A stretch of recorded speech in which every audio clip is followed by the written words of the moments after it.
5 tahun yang lalu, saya ingat betul, saya ketemu dengan pemiliknya Facebook, yang namanya Mark Zuckerberg.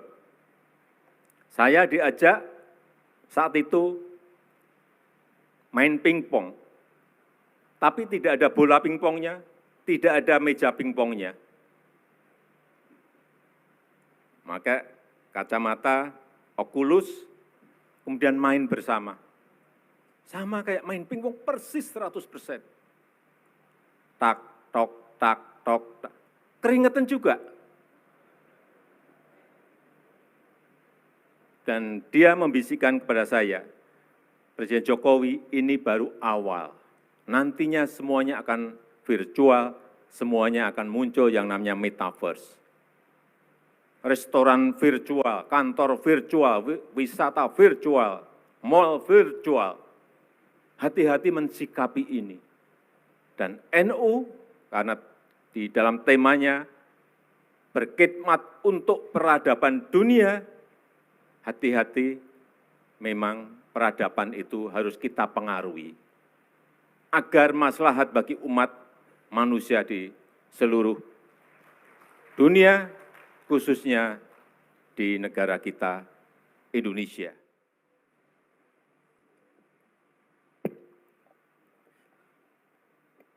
Assalamualaikum warahmatullahi wabarakatuh. Bismillahirrahmanirrahim. Alhamdulillahirabbil alamin. Wassalatu wassalamu ala asrofil anbiya'i wal mursalin. Sayyidina wa habibina wa syafi'ina wa maulana Muhammadin wa alihi wa sahbihi ajma'in amma ba'du.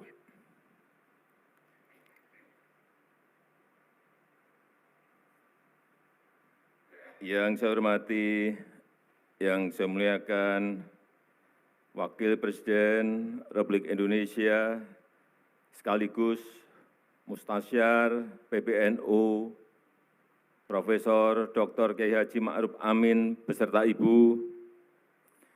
Yang saya hormati, yang saya muliakan Rais Am, Pengurus Besar Nahdlatul Ulama, Bapak Kiai Haji Miftahul Ahyar beserta seluruh jajaran Syuriah. Yang saya hormati, yang saya muliakan Ketua Umum PBNU Profesor Dr. Kiai Haji Said Agil Siroj beserta seluruh jajaran Tanfizyah. Yang saya hormati Ketua dan Pimpinan Lembaga-Lembaga Negara, yang saya hormati Wakil Presiden Republik Indonesia ke-10 dan ke-12, Bapak Dr. Andes Yusuf Kalla,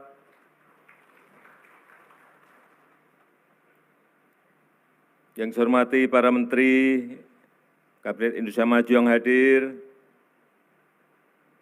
seluruh jajaran Mustasyar PBNU, yang saya muliakan para kiai, para masyayikh, para alim ulama, Gubernur Provinsi Lampung, beserta seluruh Bupati dan Wali Kota yang hadir, yang saya hormati seluruh jajaran pengurus wilayah, pengurus cabang, sampai pengurus ranting NU dari seluruh tanah air, beserta muktamar, hadirin dan undangan yang berbahagia.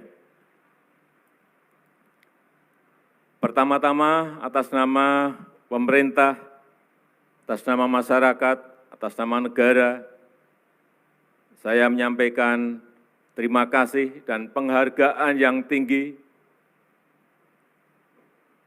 kepada Nahdlatul Ulama yang telah membantu pemerintah dalam menenangkan umat, menenangkan masyarakat dalam masa pandemi ini.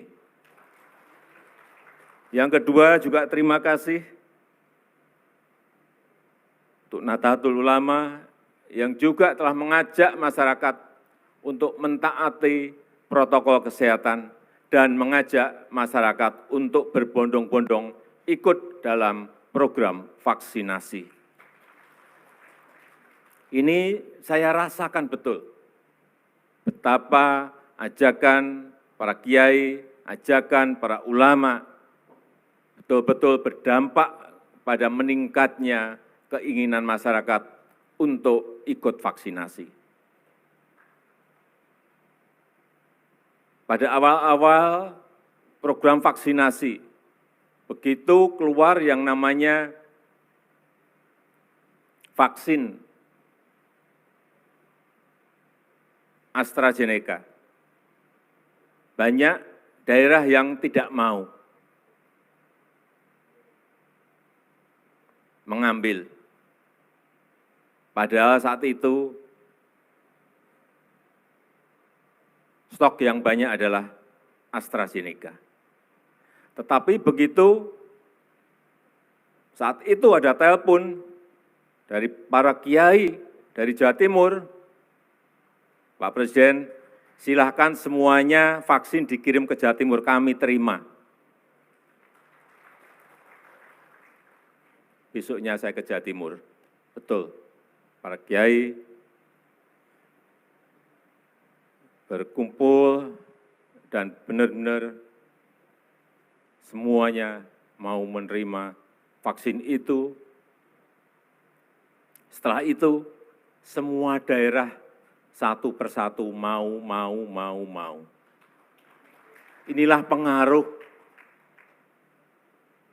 para ulama, para kiai dalam mengajak masyarakat untuk ikut vaksinasi. Kita tahu di bulan Juli, tepatnya pertengahan Juli, 15 Juli, kita berada pada posisi keadaan yang sangat mencekam. Ngeri saya kalau menceritakan. Semua rumah sakit di Jawa dan Bali penuh. Oksigen kurang. Obat habis, kekurangan. Kasus harian saat itu 56.000. 56.000, sehingga rumah sakit tidak cukup, tidak mencukupi. Di lorong-lorong rumah sakit, semuanya pasien-pasien antri untuk bisa masuk ke ICU. Alhamdulillah, berkat dukungan dari NU, kemarin kasusnya alhamdulillah hanya 216 kasus per hari di seluruh tanah air. Kalau kita memiliki 514 kabupaten kota, kasusnya hanya 216, artinya di setiap kota dan kabupaten itu hanya ada setengah kasus. Kemudian vaksinasi, sampai hari ini kita telah menyuntikkan 263 juta vaksin kepada masyarakat.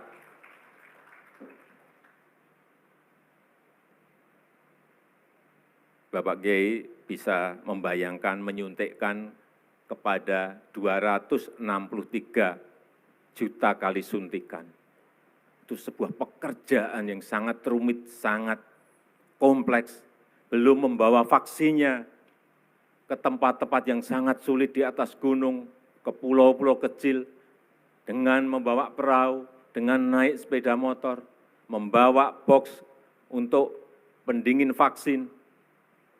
Sekali lagi alhamdulillah kita sudah mencapai 263 juta, dosis pertama 73,9%, dosis kedua 51,8%. Kita harapkan segera bisa mencapai 70% untuk mengejar agar COVID ini tidak menyebar kemana-mana lagi. Dan juga hari ini telah disuntikkan kepada anak-anak 6-11 tahun sudah 1 juta. Ini juga kecepatannya sangat bagus sekali, alhamdulillah. Tapi kita tetap harus masih hati-hati, masih harus waspada, karena sekarang muncul varian baru yang namanya Omikron. Telah ada 83.000 kasus di dunia, dan ke negara kita Indonesia juga telah masuk.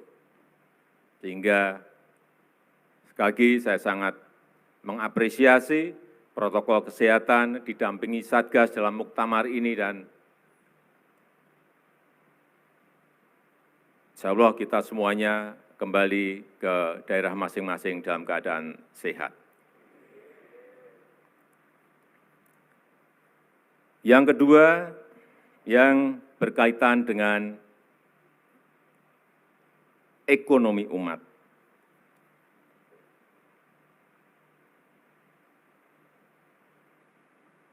Kita tahu banyak yang disampaikan mengenai masalah pemerataan, seperti tadi juga Bapak Ketua Umum PBNU juga menyampaikan.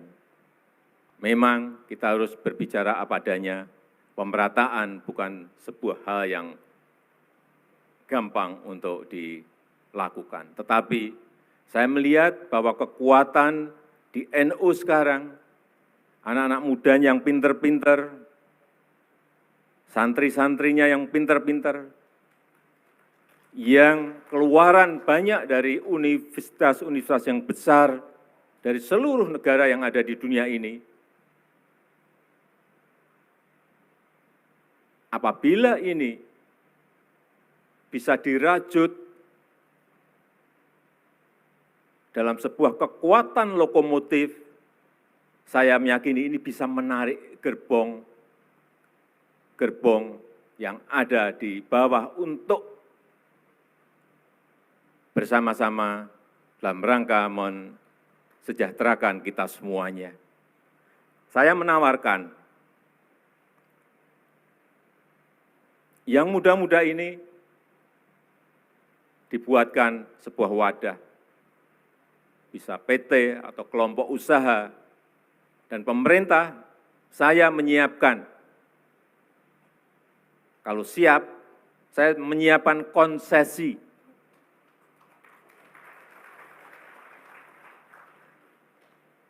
Baik itu yang namanya konsesi, terserah mau dipakai untuk lahan pertanian, silahkan.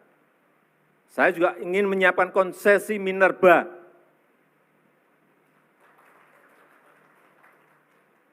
Yang pengen bergerak di usaha-usaha nikel misalnya, usaha-usaha batu bara, usaha-usaha boksit, usaha-usaha koper, tembaga, silahkan.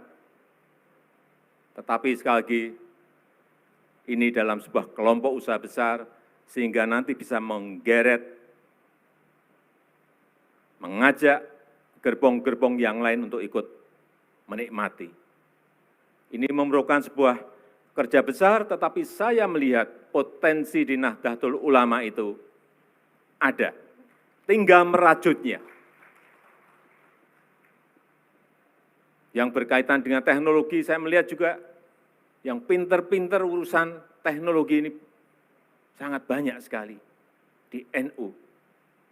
Doktor-doktornya banyak sekali yang muda-muda, santri-santri yang dokter banyak sekali. Karena apapun ke depan yang namanya teknologi, ini harus, mau tidak mau, kita harus masuk ke sana. Karena kita ingin teknologi ini maslahat bagi umat, maslahat bagi masyarakat, maslahat bagi rakyat. Jangan sampai ini malah merusak, membuat hal-hal yang negatif bagi rakyat kita. 5 tahun yang lalu, saya ingat betul, saya ketemu dengan pemiliknya Facebook, yang namanya Mark Zuckerberg.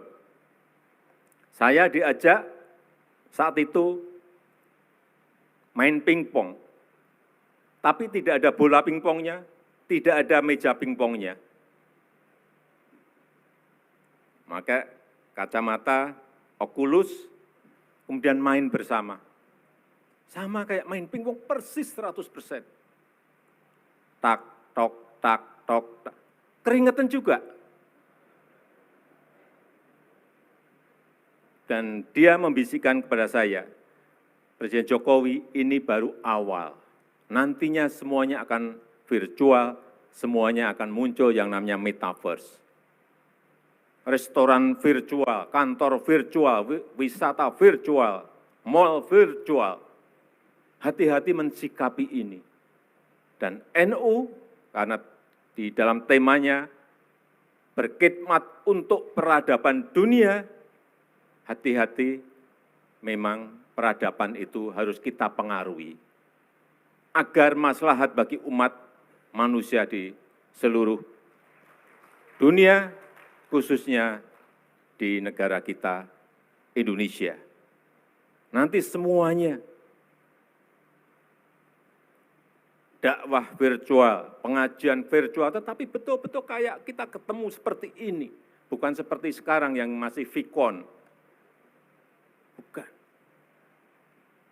Metaverse akan merubah. Saya tidak tahu apakah karena pandemi ini menjadi dipercepat 5 tahun atau 10 tahun, tapi pasti datang. Oleh sebab itu kita semuanya harus siap dan kita bersama-sama NU untuk peradaban dunia dan Indonesia sekarang juga memimpin G20, menjadi keketuaan G20, juga ingin mempengaruhi kebijakan-kebijakan dunia yang berpihak kepada negara-negara miskin, kepada negara-negara berkembang, kepada negara-negara kecil, kepada negara-negara kepulauan dalam segala hal, utamanya dalam hal digitalisasi, perubahan iklim, dan ekonomi hijau. Terakhir, sekali lagi saya ingin menyampaikan terima kasih yang sebesar-besarnya kepada NU yang terus mengawal kebangsaan, mengawal toleransi, mengawal kemajemukan, mengawal Pancasila, mengawal Undang-Undang Dasar 1945, mengawal kebinekaan kita, mengawal NKRI, dan kita harapkan dengan itu kita terus bisa menjaga dan merawat bangsa dan negara kita yang kita cintai. Saya rasa itu yang bisa saya sampaikan pada kesempatan yang berbahagia ini. Dan dengan mengucap Bismillahirrahmanirrahim, pada pagi hari ini saya secara resmi membuka Muktamar ke-34 Nahdlatul Ulama NU. Terima kasih. Wassalamualaikum warahmatullahi wabarakatuh.